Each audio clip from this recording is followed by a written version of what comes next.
Bonjour à tous, me voilà pour une nouvelle vidéo. Donc là, ça sera la deuxième partie entre guillemets de la vidéo marque-page que j'avais faite précédemment. Donc le marque-page que j'avais réalisé avec Ayla Création, le fameux marque-page oriental.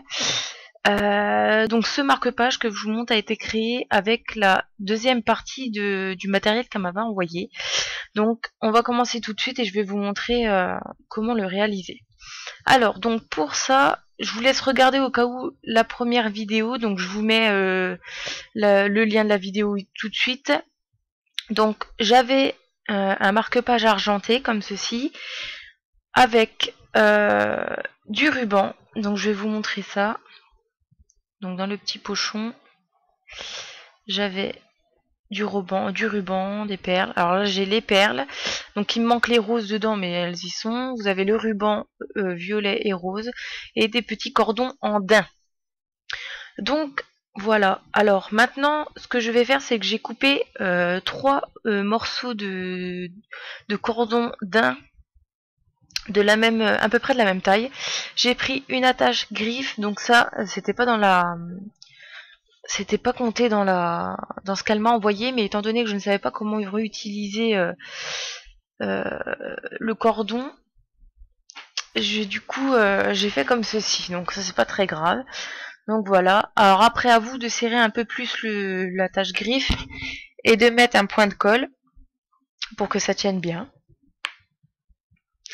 Après, je prends une tige comme ceci et je vais mettre le reste des perles qu'il me reste. Donc, je vais mettre tout ça. Alors, donc, vous mettez les couleurs dans l'ordre que vous voulez, hein, peu importe. Et une fois que c'est fait, vous faites le bout arrondi pour que vous puissiez mettre un anneau ou autre. Une fois que ceci est fait, je prends un gros anneau. Je mets donc toutes les petites perles, la tige de perles, plus le genre de pompon entre guillemets que j'ai fait. Et là, je vais prendre le ruban violet. Et avec le ruban violet, je vais faire un nœud ordinaire. Je vais faire passer le nœud dans l'anneau et du coup, je vais le coller, comme ça, il ne bougera pas. Donc, par contre, le nœud, je vous montre pas comment le faire. J'ai déjà fait une vidéo sur ça. Pour les breloques qui me restaient, j'ai pris une petite, on va appeler ça une perle, mais c'est pas vraiment une perle, c'est plus un genre de cabochon en effet petite strass, donc grosse strass même, et elles sont percées de chaque côté. Donc du coup, ce qui me permet de mettre 2 anneaux à chaque extrémité, et du coup j'ai fait ceci. Ça me permettait d'utiliser ce genre de strass avec des breloques. Donc voilà, vous avez une breloque Mad with Love avec des petites pantoufles. Alors, donc voici le nœud. Donc il est fait et collé sur l'anneau. Ensuite, vous assemblez le tout sur l'anneau et vous le mettez sur le marque-page.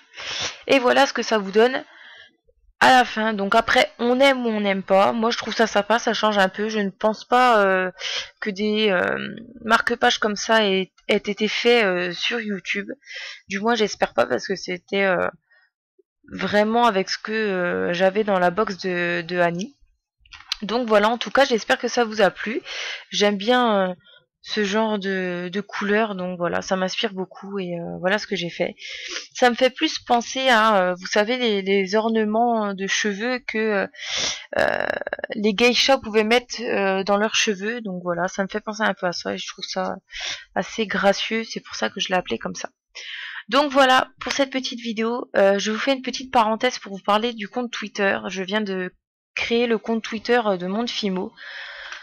Étant donné qu'on me pose énormément de questions, et de plus en plus, mes abonnés augmentent de plus en plus, et les questions aussi, les mails aussi, et les messages aussi, ça commence à être compliqué de vous répondre à tous, avec les commentaires aussi. Donc je vais faire de temps en temps des tweets cam, comme vous avez pu voir avec certaines youtubeuses de beauté. Moi je vais le faire avec la Fimo. Voilà, pourquoi? Parce que je pourrais répondre à vos questions, ou à un grand nombre de questions, plus rapidement. Et vous pourrez du coup, si je peux récupérer la vidéo, je ne sais pas encore comment ça se passe, mais si je peux récupérer la vidéo, je pourrais la remettre sur YouTube et vous pourrez de nouveau recommander cette vidéo. Donc voilà, j'espère en tout cas que cette petite parenthèse vous plaît. Donc je vous mets les liens Facebook et Twitter juste en barre d'infos pour que vous alliez voir les dates auxquelles je vais faire les tweetcam. Et j'espère que vous serez un grand nombre à venir poser vos questions. Donc voilà, en attendant, j'espère que la vidéo vous a plu. Je vous dis à tous à très bientôt et avec de gros bisous.